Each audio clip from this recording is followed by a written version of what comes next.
মই ইয়াতে আজাৰাত ঘৰ হয় মই মুম্বাইতে চাকৰি সূত্ৰে মুম্বাইতে থাকোঁ মুম্বাইতে মোৰ ঘৰ আছিলে আৰু মুম্বাইৰ আছামিছ মুম্বাইৰ জইণ্ট ছেক্ৰেটাৰী হয় গতিকে মই যিকোনো সাংস্কৃতিক অনুষ্ঠান হ'লে বা যিকোনো অনুষ্ঠানতে আমি সদায় এক্টিভ হৈ আছিলোঁ কাৰণ আমি গোটেইখিনিকে জানো নট অনলি জুবিন গাৰ্গ তেখেতৰ বাকী যিমানবিলাক যিদিনাখন জুবিলি গৈছিলে আমাৰ কল্পনা পাটোৱাৰী গৈছিলে লগতে দেৱজিৎ সাহা আছিলে আৰু আমাৰ ঢেৰ আৰ্টিষ্ট আহিছিলে উষা মংগেশকাৰ আহিছিলে আমাৰ সুৰেশ ৱাডকাৰ আহিছিলে অনুপ জলোটাই আহিছিলে অনুপ জলোটাই বাইট এটা দিছে চাগৈ তেখেতে দেৱজিৎ সাহাও বাইট এটা দিছে বাকী ৰাইজক তেখেতে এটা বাইট দিছে দেৱজিৎ সাহাও এটা বাইট দি দিছে আপুনি তেখেতৰ পৰিয়ালক লগ কৰিব হয় আমি তেখেতৰ পৰিয়ালক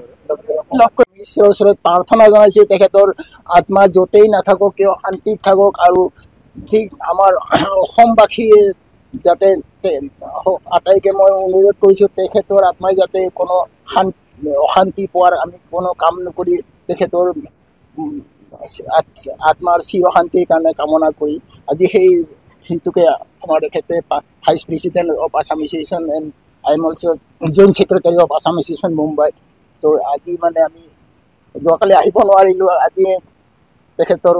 ঘৰত আহি আমি তেখেতৰ লাষ্ট শ্ৰদ্ধাঞ্জলি জনোৱাৰ কাৰণে আমি ইয়াত উপস্থিত হৈছোঁ যিকোনো খবৰৰ বাবে যোগাযোগ কৰক 7099017330 লগতে 7099017110 নম্বৰত।